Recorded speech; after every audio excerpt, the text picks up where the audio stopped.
Do you want to get rich in a short time? The Helium People's Network currently is growing like hell and creates a lot of wealth.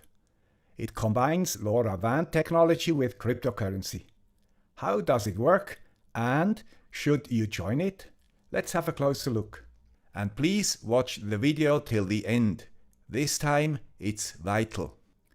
Grüezi YouTubers, here is the guy with the Swiss accent, with a new episode and fresh ideas around sensors and microcontrollers. Remember, if you subscribe, you will always sit in the first row. My frequent viewers know that this channel covered many important LoRa topics like building antennas, improving range, etc. All essential stuff for Helium hotspot owners. If you are only interested in these things, go to the video description to find a link to the LoRa playlist. Stay here if you are interested in the whole story. What is the Helium network? It is a competitor to the Things network and also an open sensor network based on the LoRaWAN standard. Its purpose is to transport short messages from sensors to the network. It also is based on gateways that are deployed by individuals and not by the Helium company. The big difference between the two is how the network is financed. TTN transports all data free of charge. This is possible because a lot of enthusiasts contribute gateways without any financial interest. Most of them are nerds like me. On the Helium network, data transport costs a small amount. This money will be given to the gateway owners as a return on investment. Gateways, by the way, are called hotspots in the Helium network and cost $400 to $500. They use the same technology and even the same packet forwarder software from Semtech as TTN.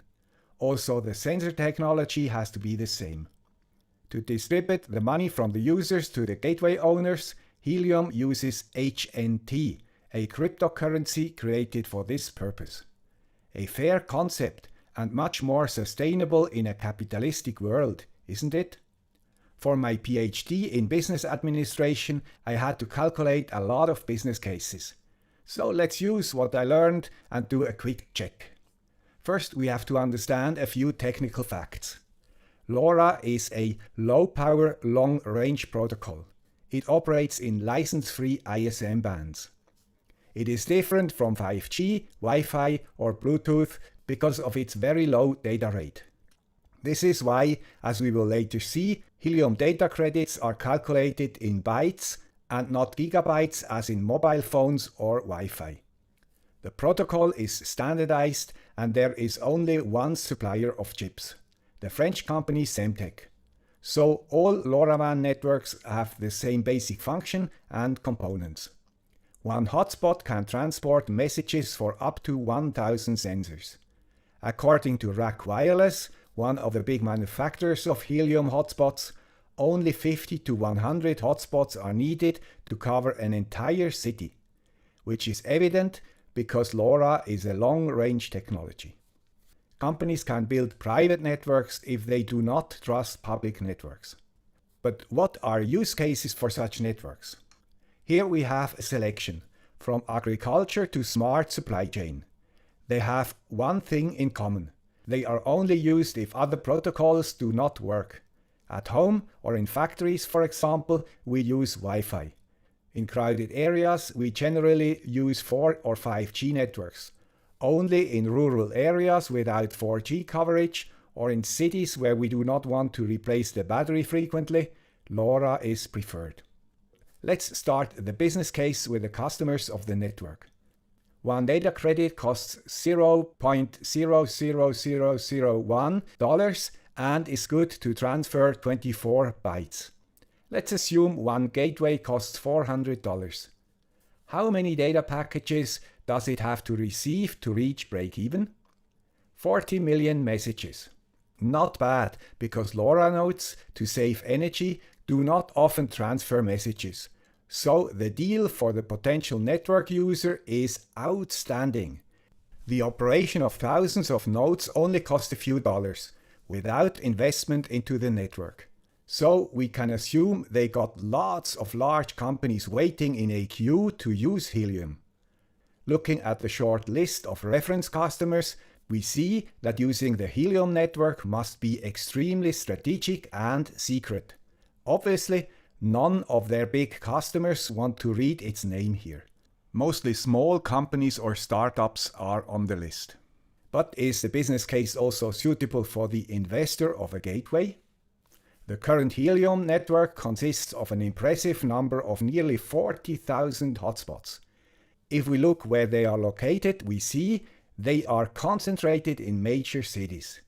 Most of the world is not covered.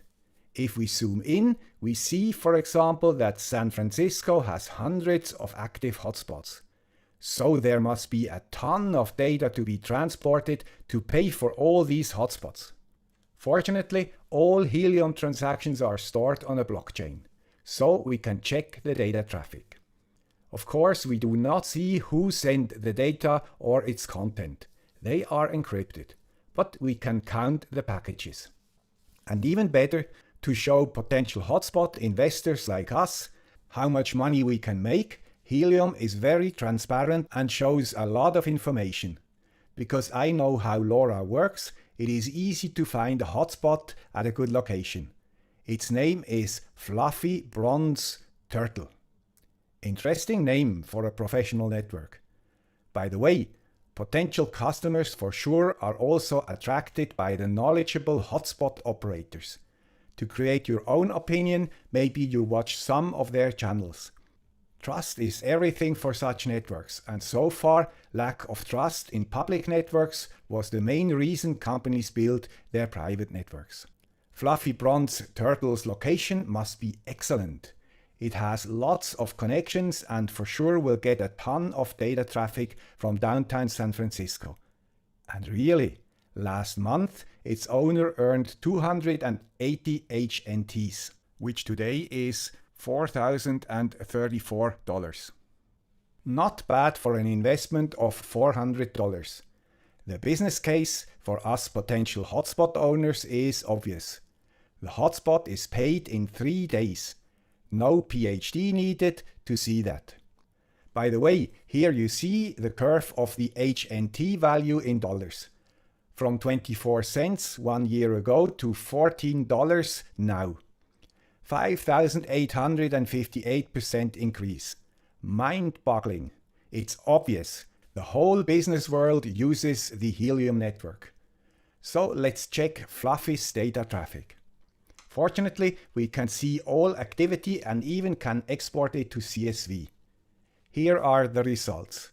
Since its installation, this hotspot made 1,510 HNTs or $20,000. 1,298 HNT for POC witness, 191 for POC challengees, 20 for POC challengers, and 0.00 for data credits. Strange. If we add a few places after the comma, we see that it really received a few data packets. But what is the rest? POC means proof of coverage. These are messages inside the network, for example, to check if the hotspot's location are accurate and if they work. With this concept, Helium only had to pay $20,000 to check if the hotspot works. What a great idea! I'm sure this low data volume is an exception and has a reason I do not understand. Other hotspots must see much more data traffic. So let's check another one. Passive Purple RAM.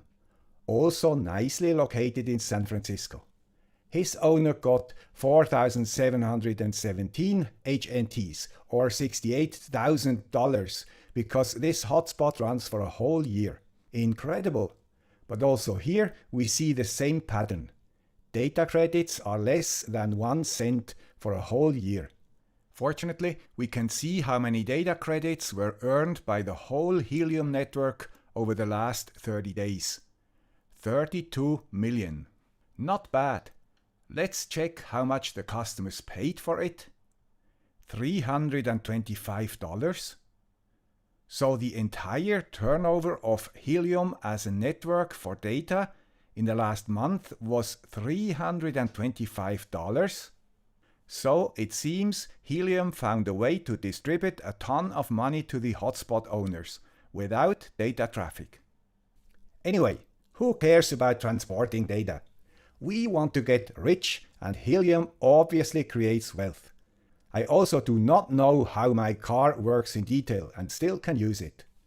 So I remember what a few of my viewers wrote. With my knowledge about LoRa, I can get rich. How cool is that? Shortly before my retirement, I have to hurry up. Unfortunately, Helium hotspots are sold out and have a long waiting list. Rack Wireless, for example, only delivers 250 hotspots a day, and the waiting list is longer than the list for a vaccination appointment. So I remembered the call from the Helium representative last year. Helium is open and allows makers to build their own hotspots. These hotspots are nothing special, just a Raspberry Pi and a concentrator, plus the needed software. The same parts we use for standard LoRawan gateways. Of course, I have the material here, and I even found their GitHub page. Very good. A concentrator and a Raspberry Pi costs less than $200, much less than the $400 for a ready-made device. Then I discovered that, unfortunately, Helium does no more allows us to build our own gateways. Certainly they have a good reason to no more allow the saving of at least $200. So if you want to participate, you have to hurry up and order 1 or maybe 10 hotspots, wait till they arrive, and install them in all places you know. The more the better. If you do not want to wait, you can even buy HNTs without any hotspot. Wait for a little till they are much more valuable and sell them with a considerable profit. An excellent plan, I think. There is only a tiny problem. Some people might tell you that the facts we saw up till now very much look like a Ponzi scheme where early investors get a reward as long as the network is growing. You decide. I assume you are an adult and know that you are responsible for your dealings. As always, you find all the relevant links in the description. This was probably the last video on this channel. If my plans work, I will have no more time to create videos, because I have to spend all my Helium money. See you in Marbella, Miami or Tahiti. Bye!